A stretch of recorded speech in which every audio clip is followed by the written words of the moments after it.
আল্লাহ বলছেন ইন্নাল্লাহা ইউহিব্বুত তাওয়াবিন ওয়া ইউহিব্বুল মুতাতাহহিরিন। এই আয়াতের শানে নজুলের মধ্যে আসে ওই সমস্ত সাহাবীদেরকে আল্লাহ তাআলা ভালোবাসেন, বলছেন যারা ঢিলাগুলোকে ব্যবহার করে আবার পানিও ব্যবহার করে। তো সাহাবীদের ঢিলাগুলোক দেখা কাফের কি হয়ে গেছে? মুসলমান হয়ে গেছে। সাহাবীদের চরিত্র, রাসূল ১৬ লক্ষ সাহাবীকে এমনভাবে জ্বলন্ত দৃষ্টান্ত হিসাবে রেখে গেছেন যে রাসূল চলে গেছে কিন্তু ১৬ লক্ষ সাহাবী আজও পর্যন্ত আমাদের জন্য দৃষ্টান্ত হিসাবে উজ্জ্বল নক্ষত্রের মতো জলমল করতেছে।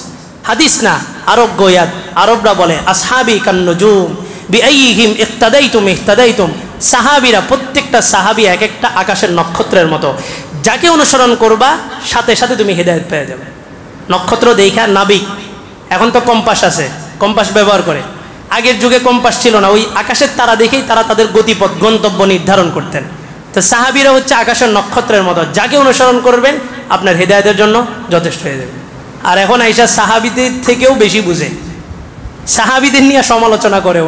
উনি অনেক বড় আলেম, অনেক বড় জ্ঞানী। আর রাসূল বলেন আলাইকুম বিসুন্নতি ওয়া সুন্নাতিল খুলাফাইর রাশিদিনাল মাহদিয়িন। যখন ফিতনা ফাসাদ দেখবা তখন আমার সুন্নত এবং আমার হেদায়েতপ্রাপ্ত সাহাবীদের সুন্নতকে আঁকড়ে ধরবা। কেমন? বলে যে আদ্দু আলাইহা বিন নওয়াজিস, মাড়ির দাঁত দিয়ে আঁকড়ে ধরবা, মাড়ির দাঁত দিয়ে আঁকড়ে ধরবা। তো সাহাবীদের কি হয়েছে না হয়েছে এটা দেখার বিষয় নয়।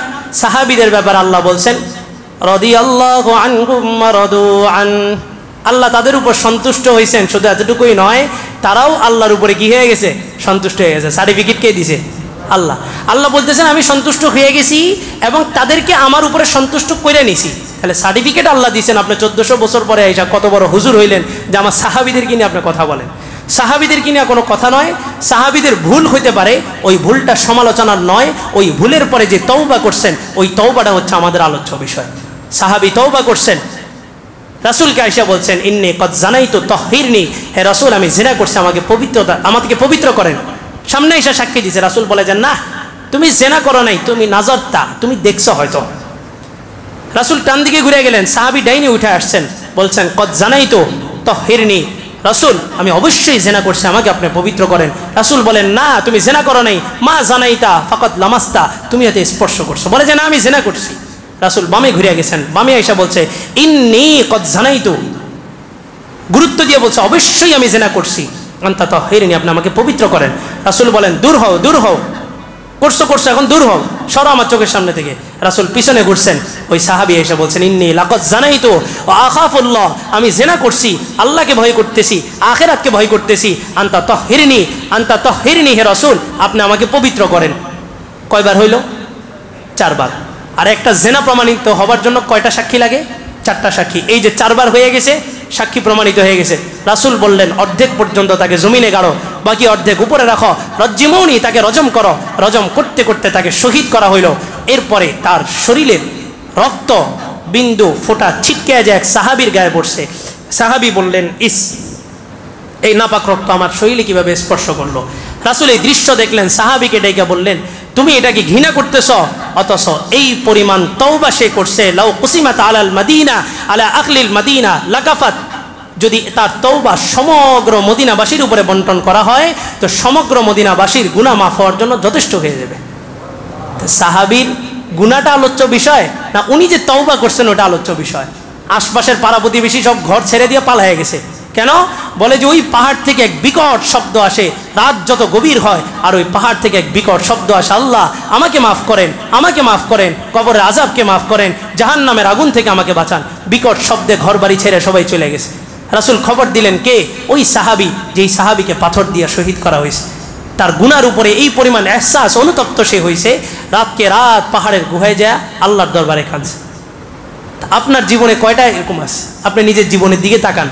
সাহাবীদের ওই সমস্ত ভুলগুলা সমালোচনা করার আগে নিজের জীবনের দিকে তাকান। সাহাবীদের কিনে কুরুচিপূর্ণ কোনো শব্দ আপনি চয়ন করতে পারবেন, এই অধিকার আপনার নাই।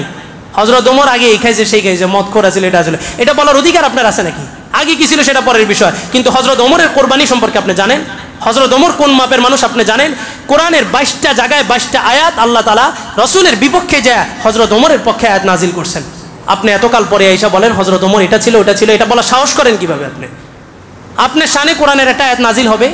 হযরত ওমরের মন চাইছে উহুদের যুদ্ধের পরে 70 জন বন্দী হয়েছে। রাসূল বললেন এই 70 জন থেকে আমরা টাকা নিব, নিলে আমাদের ইসলামিক স্টেট গঠন করা যাবে, সহজ হবে। মুসলমানরা তখন আর্থিকভাবে অসচ্ছল ছিলেন, দুর্বল ছিলেন, সচ্ছলতা লাভ করা যাবে। হযরত ওমর বললেন না, ওরা আমাদেরকে মারতে আসছিল, আজকে যদি আমাদের 70 জন বন্দী হইতো ওরা কি টাকা নিত না, ওরা আমাদেরকে হত্যা করতো। ওদের 70 জন বন্দী হয়েছে, ওদের 70 জনকে আমরা শেষ করে দিব।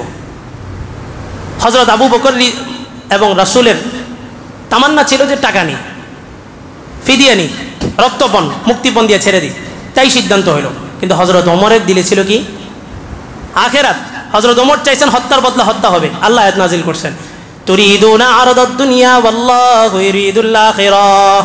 তোমরা দুনিয়া চাও আর আল্লাহ আখিরাত চান। তো মনে রেখো 70 জনকে যদি তোমরা ছেড়ে দাও, পরের যে কোনো এক যুদ্ধে তোমাদের 70 জন শহীদ হবে। ঠিক বদর প্রান্তরে যায়, বদরে 70 জন বন্দী হয়েছে, উহুদের প্রান্তরে যায় মুসলমানদের 70 জন শাহাদাত বরণ করছে। তো হযরত ওমরের দিলের চাহিদার উপরে কোরআনের 22টা জায়গায় পর্দার আয়াত, মদ হারাম হওয়া, এই সব কিছু হযরত ওমরের দিলের মধ্যে আসছে। আল্লাহ তাআলা আয়াত নাজিল করছেন, যেটাকে ফিকর ভাষায় বলা হয় মুহাদ্দাস, যা দিলের মধ্যে চাহিদা আসতে দেরি, আল্লাহ আয়াত নাজিল করতে দেরি হয় না। আপনি এখন হযরত ওমরের কথা বলেন, ওমর ইসলামের আগে এটা ছিল ওটা ছিল। সাহাবীদের ব্যাপারে কুরুচিপূর্ণ কোনো শব্দ চয়ন করাই যাবে না। আল্লাহু আকবার। আল্লাহ তাআলা আমাদেরকে সাহাবা বিদ্বেষ থেকে হেফাজত করুন।